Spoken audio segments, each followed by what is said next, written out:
Congressional leaders yet again couldn't find common ground as they failed to end the government shutdown. It's now in its 9th day. The fight over extending health care subsidies is still a major sticking point. Lana Zak reports tonight from Iowa that for some Americans, those subsidies are a literal lifeline. Another failed attempt on the Hill today. This motion is not agreed to, as both sides are at a standstill over how to reopen the government. We're on a 48-hour notice to return if something changes. Democrats claim they won't budge until health insurance subsidies are restored.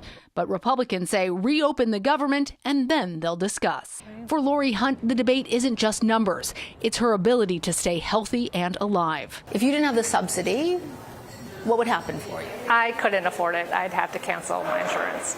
Just the assurance of good thoughts and prayers. That's pretty much it. That's all I would have. Hunt survived breast cancer 3 years ago and was laid off earlier this year. Without the federal help, she says her premiums would jump to over $700 a month. It would be more than my mortgage payment.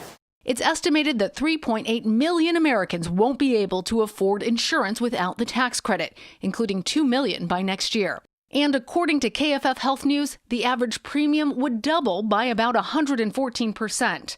Sabrina Cortlett is the director of the Center for Health Insurance Reform at Georgetown University. When people lose health insurance, it can mean significant financial debt. It also means that people are waiting to the last minute to get necessary care, often ending up in our emergency rooms. Cortlett also says insurance companies will likely raise prices on everyone to cover the costs for the uninsured. The people affected will come from red states, they'll come from blue states. The folks who will be hit the hardest are in about 10 red states that have not expanded the Medicaid program. Hunt says she's been trying to contact her congressman for help. Why can't we just figure this out?